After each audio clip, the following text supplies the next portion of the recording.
In 1978, a group of Navy friends stationed in Hawaii started debating which endurance athletes were the toughest: swimmers, cyclists, or runners. To settle the bet, Commander John Collins and his wife Judy combined Oahu's three most grueling existing races: a 2.4-mile rough-water swim, a 112-mile bike ride, and a 26.2-mile marathon, into one continuous, brutal test. This video is brought to you by Shasta Unfiltered, serving the North State with honest news. Over the decades, that single Hawaiian bet evolved into a global series.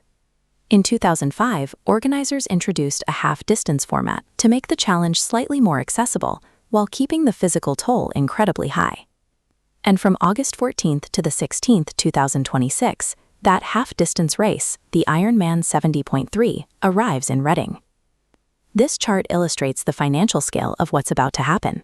Standard weekend tourism brings steady revenue, but the influx of 1,600 athletes and their supporters is projected to drive an $8 to $12 million surge in hotel stays, dining, and tax revenue. For the competitors lining up at the start, this is an extreme physical gauntlet. But for local businesses and city planners, executing an event of this magnitude is a high-stakes logistical and economic test for the entire North State.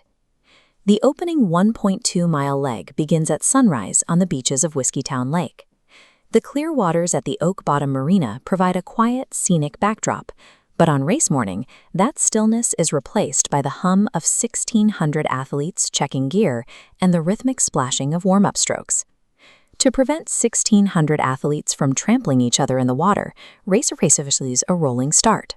The professional men and women launch first in tight groups around 6:15 a.m., followed by the amateur age group athletes, who are continuously funneled into the water in smaller, staggered waves.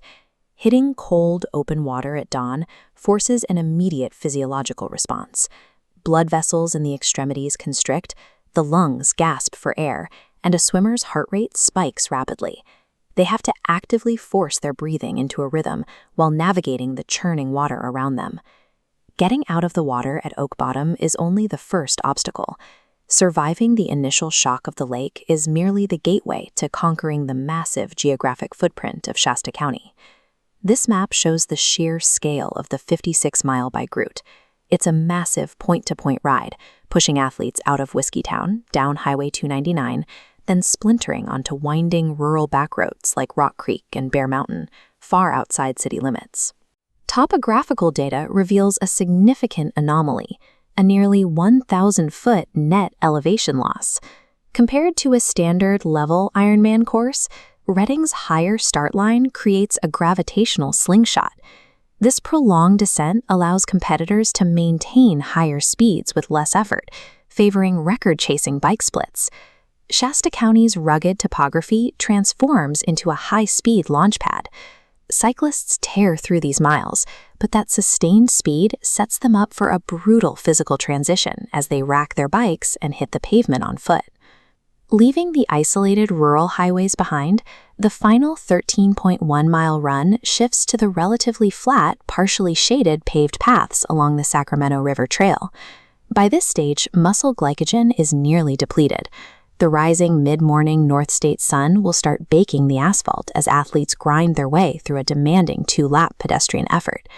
The course leads directly onto the translucent glass tiles of the Sundial Bridge. Here, athletes move through the center of the cheering crowds, with the open expanse of the river below them. This final leg funnels a sprawling, multi-county race into a single, high-density corridor.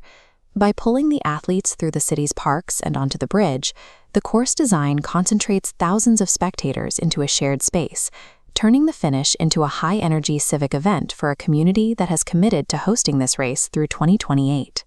Accommodating a physical footprint this large requires a heavy logistical lift. Sunday morning will bring significant, temporary traffic disruptions across the city. As this map highlights, the key pressure points for drivers will be Highway 299 near Whiskeytown, the interchanges around Oasis Road and I-5, and the eastern segments near Airport Road. To mitigate the gridlock, the city is providing free transit shuttles all weekend. Public safety teams will execute a staged reopening protocol. clearing local roads and lifting one-way controls section by section as the final athletes pass through. That short-term traffic inconvenience secures long-term prestige. Reading is contracted to host this event through 2028, and it already serves as an official qualifier for the 2027 IRONMAN 70.3 World Championship.